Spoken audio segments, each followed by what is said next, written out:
குட்டி பாப்பாங்களா? நீங்க 2 பேரும் ரொம்ப நல்ல குட்டி பாப்பாங்க. உங்க அம்மா மாதிரி அழகா இருக்கணும். உங்க அம்மா மாதிரி நல்ல மனசு இருக்கணும். ஆனா உங்க அம்மா மாதிரி பேக்கா இருக்க கூடாது. நான் என்ன பேக்கா? பின்ன கேக்கா? குட்டி பாப்பாங்களா உங்க அம்மா என்ன பண்ணுவாங்க? எல்லாருக்கும் நல்லது பண்ணுவாங்க. எல்லாரோட வேலையும் இழுத்து போட்டு பண்ணுவாங்க. ஆனா எல்லாரும் உங்க அம்மாவை ஏமாத்திடுவாங்க. அதுக்கப்புறம் உங்க அம்மா அழுவாங்க. அதனால நீங்களாவது 2 பேரும் வெளியே வந்த உடனே வீரமா தைரியமா எங்க தப்பு நடந்தாலும் யாரு தப்பு பண்ணாலும் அப்பா மாதிரி தட்டி கேட்கணும். அம்மாவோட நல்ல மனசு, அப்பாவோட வீரம், இந்த காம்பினேஷன்ல தான் நீங்க வளரணும். ஓகேவா? குழந்தை கத்துற மாதிரி கேட்டுச்சு.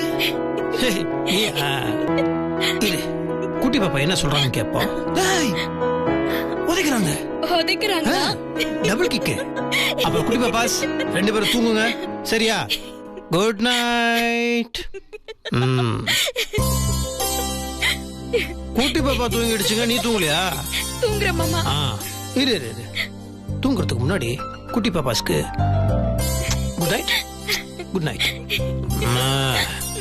இப்போ நீ படு. இரு மெதுவா.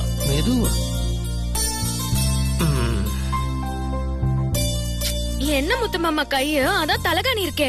விடு, தலகாணியும் இருக்கட்டும் கையும் இருந்துட்டு போட்டோம். நீ நிம்மதியா படுத்து தூங்கு.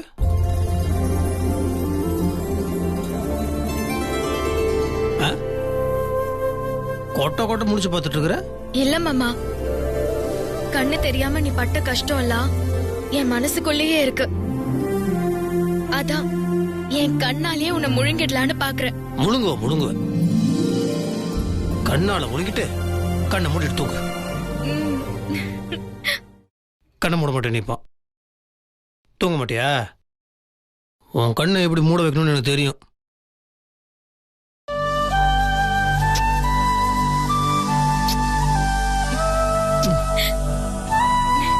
குத்துவேன். தூங்கு.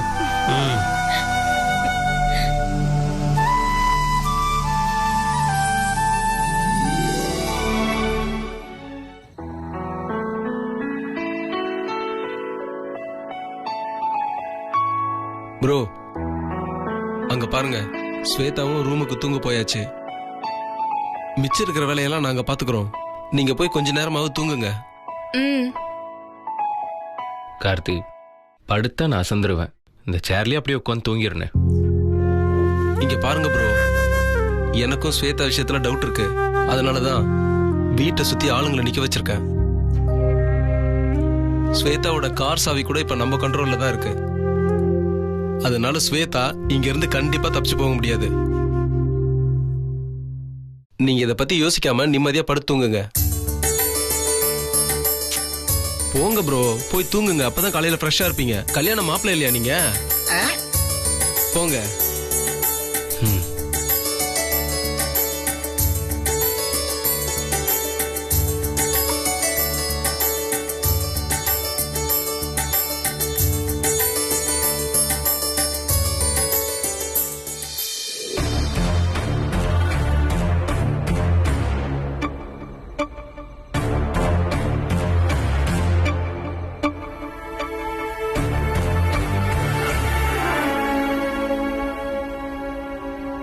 மருதண்ண, என்ன இன்னும் தூங்கலையா?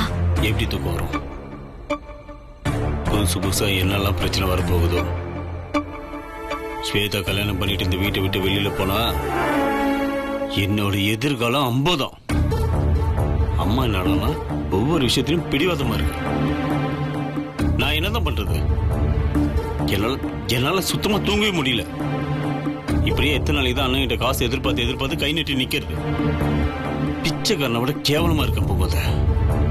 அதை நினைக்க எனக்கு தூக்கமே வரமாட்டேங்குது. ஆமா, நீ தூங்கல? அதே பயம்தான் எனக்கும். இன்னும் என்னென்ன விஷயம் எல்லாம் வெளியே வர போகுதோ. எதுக்கெல்லாம் அண்ணன் கிட்ட மாட்ட போறோமோன்னு நினைச்சாலே பயமா இருக்கு. இத்தனை பேர் இருந்தோம் ஸ்வேதாவோட விருப்பத்தை நம்மளால நிறைவேற்ற முடியாம போயிடுச்சுல்ல. அவளுக்கு நடக்க போற கல்யாணங்கிறது அவளை பொறுத்த வரைக்கும் சமாதிதான். எப்படியாவது அதை நிறுத்தணும் மருதண்ணே. எனக்கு தெரிஞ்சு கல்யாணத்தை நிறுத்துறதுக்கு ஒரே ஒரு வழிதான் இருக்கு. இந்த வீட்டுல ஒரு இலை விழுந்தா நாளைக்கு நடக்க போற கல்யாணம் நின்றும்ல. என்ன மருதண்ணே சொல்ற? ஆமா, அது ஒண்ணு மட்டும்தான் வழி. நான் தீர்மானிச்சிட்டேன். மருதண்ணே, யார கொல்ல போற? ஏற்கனவே இந்த வீட்டுல போன மாதிரி உட்காந்துட்டு இருக்கல கலை, அவ மூச்சை முழுசா நிறுத்தலாம்னு முடிவு பண்ணிட்டேன். மருதண்ணே, என்ன சொல்ற? என்னைக்கு அவ சுயநினைவு திரும்பி வாய் திறந்தாலும் நமக்கு ஆபத்து தான். அந்த ஆபத்தை எப்பவுமே மிச்சம் வைக்க கூடாது. அவ மட்டும் செத்துட்டா இந்த வீடு இலை வீடா மாறிடும், கல்யாணமா நின்றும்.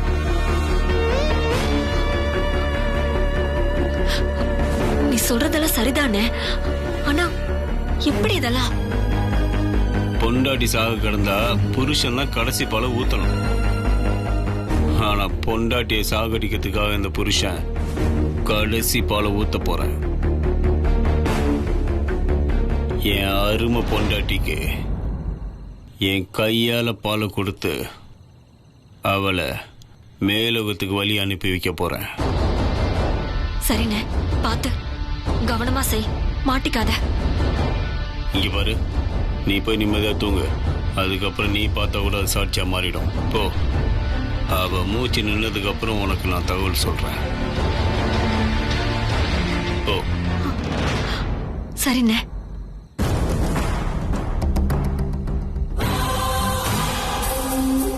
ஸ்வேதா, கண்டிப்பா நீ தப்பிச்சிருவ. இந்த மருது மூலமா தான் நீ தப்பிக்க போற. உனக்கு என்னைக்குமே இந்த நன்றி கடன் மனசுல இருக்கணும்.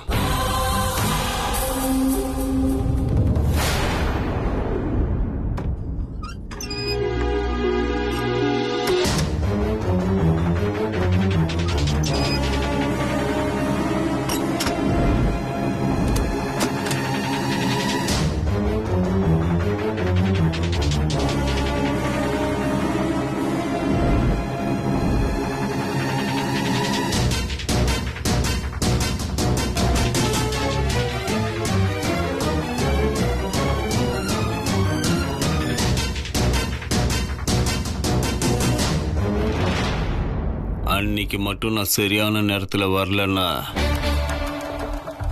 முத்தரசனங்கிட்ட எல்லா உண்மையும் சொல்லிருப்பல்ல.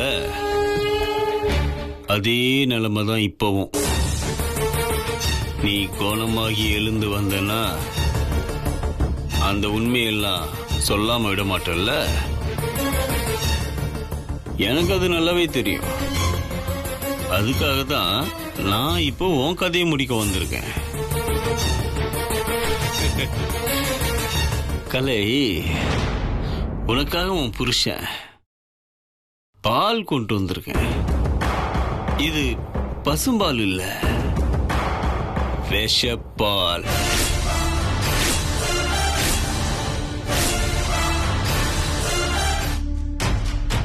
டாக்டருங்க புருஷனை பார்த்து பேசுனா சீக்கிரமே சுயநலவு வந்துடும் சொன்னாங்களாமே.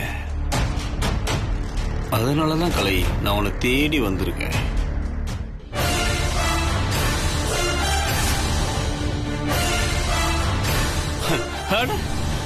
பாத்தியா, என் குரலை கேட்டதும் உன் கண்ணுக்கு உயிர் வந்துருச்சு.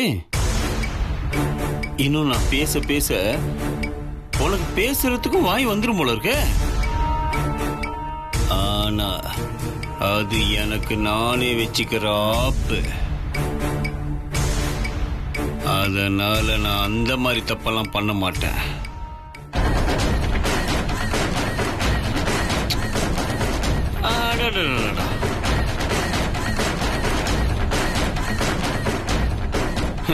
அடேங்க அப்பா, பரவாயில்லையே. நான் சொன்ன உடனே உன் வாயெல்லாம் துடிக்கிற மாதிரி தெரியுது. சரி சரி, நான் பாலை கொடுக்குறேன்.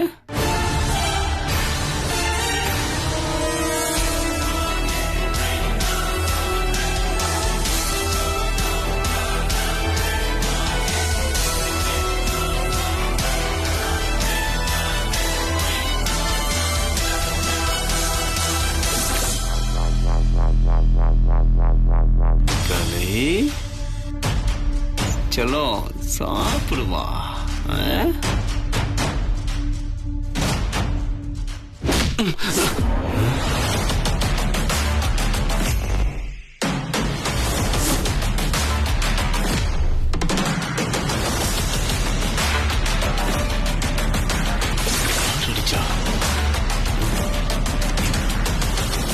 இவ்வளவு நம்மள அடிச்சது?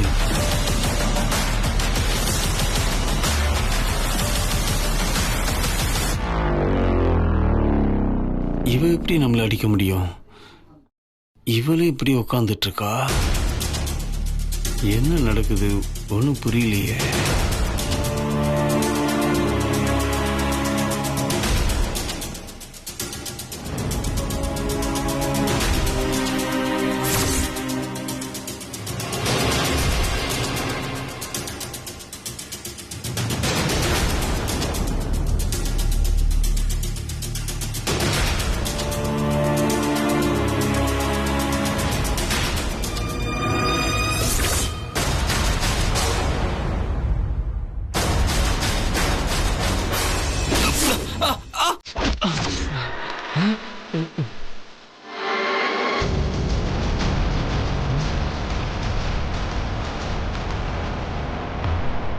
இவ அடிக்கிறதுக்கு வாய்ப்பே இல்லையே.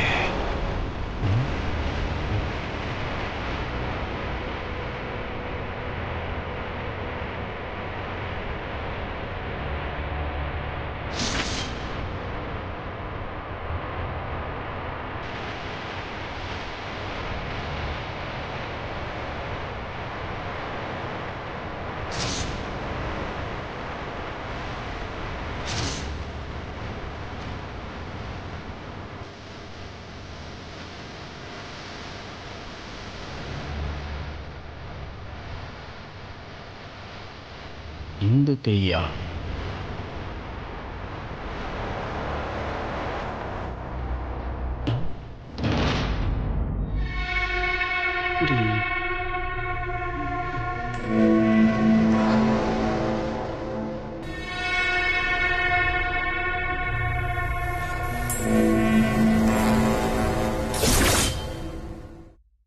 யாரா இருக்கும்?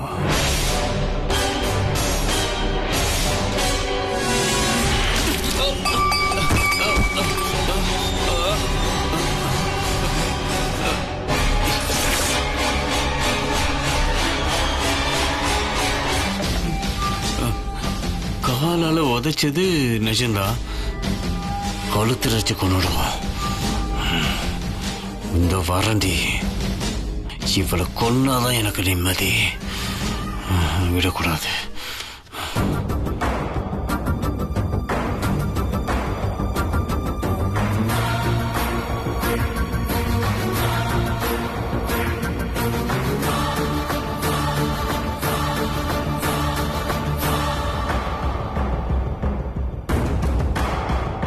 கலை, உன் கதையை நான் இன்னோட முடிச்சிருவேன்.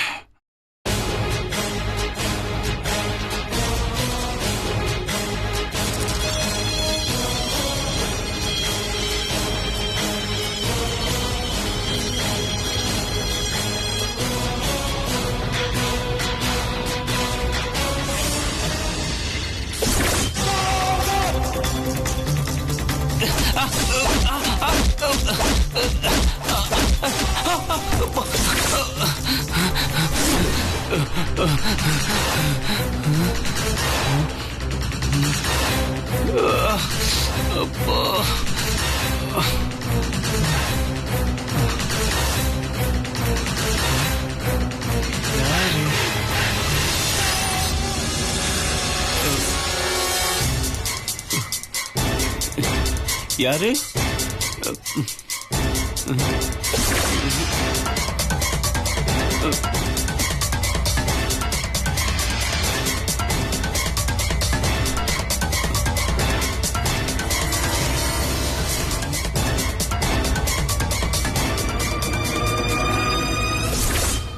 அடி விழுது, ஆனா யாரையுமே காணுமே. எப்படி?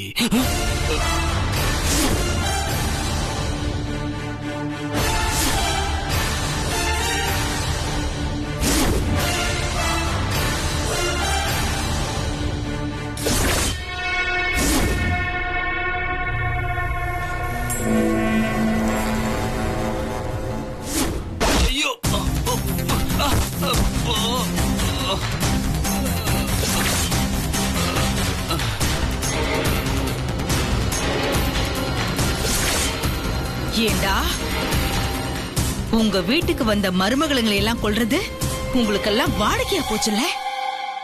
நான் செத்தது மட்டும்தான் இந்த வீட்டுல கடைசி சாவா இருக்கணும். இனி எந்த மருமகளும் உங்களால சாக கூடாது. சாகவும் இந்த சித்ரா விட மாட்டேன்டா.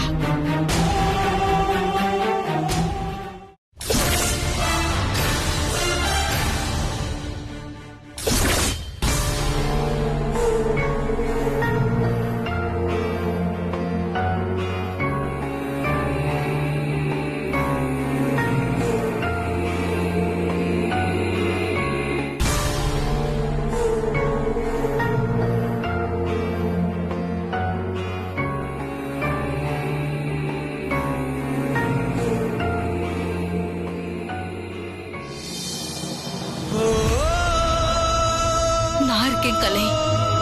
நீயும் வெண்ணிலாவும் இந்த வீட்டுல சந்தோஷமா இருக்கணுங்கிறதா என்னோட ஆசையே. அதை நான் நிறைவேற்றி காமிப்பேன். நான் சொன்ன சொல்ல காப்பாத்துவேன் கலை. உனக்கு என்ன துன்பம் வந்தாலும் நான் அங்க இருப்பேன். இந்த சித்ரா அக்கா உனக்காக இருக்கேன்.